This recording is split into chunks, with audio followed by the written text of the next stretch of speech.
Once an admirer once visited a painter's studio and stood in awe before a canvas. And as he was observing the canvas and the studio and the things, the tools which were lying there, his sight fell on these two brushes, one thick and bold, and the other brush was fine and delicate. So, with curiosity, this admirer asked this painter, "Do you always use both these brushes in your work?" And the artist or the painter nodded with a smile and said, "Always. Each brush brings something special to the canvas. The thick one gives power and a base to the canvas and lays the foundation. But the thinner one, it gives details and it makes the painting complete." He paused for a while, this artist paused for a while and said, "These two brushes, they don't compete, but they complement. One without the other would make the painting incomplete." My dear friends, this is also with our own lives as well. Each person is unique and each person has different qualities. And that is why, and both, each, although we are unique, each one of us is loved uniquely. And that is what we see in the gospel today. It is also in the case of a teacher and a student, no? If you go to school, each student is unique.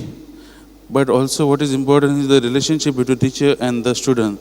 The relationship also is unique. Each student has a different character, nature, and the teacher also deals with these students in a different way. And today we see Jesus, the great teacher or the great master painter, who looks at his two students, two disciples, Peter and John.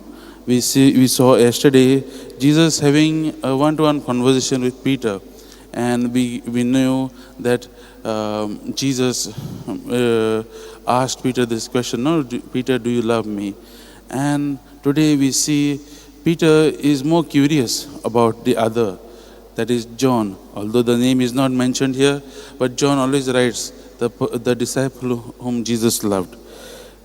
These two disciples, Peter and John, if you see, Peter is a little more outgoing. He is always there. He is always, if you see in the scriptures, he'll speak to Jesus, or he'll stand up for his other disciples. He's like a kind of a leader. And that is what Jesus saw also, no? Jesus saw that he will lead the church. And we know he is the first leader or the first pope, we believe. And on the other hand, we have John, who is silent most of the time, but there are times he speaks, silent, but he has written this beautiful gospel. And Jesus has plans for both of them. My dear friends, you see one thing in this today's gospel is we see Peter's curiosity. Peter is sometimes, Peter is a little bit, as I said, he likes to know about others. He likes to speak more and more. You see, Peter likes to know about others. And that is what Jesus doesn't like. Jesus tells him, "Don't worry about him. He has his own plans. But what you do is you follow me." And, if we reflect and see, this is also in our lives also. Sometimes, my dear friends, we also like to know we are curious about others. We are curious of what others are doing. But today Jesus is telling us, you don't worry about others. You will focus yourself on me and follow me.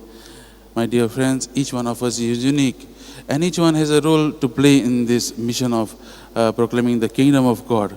So let us, as we are reflecting on this reading today, let us ask the Lord to know His will, to know what He wants, and to always fix our eyes on Him, to always fix our gaze on Him.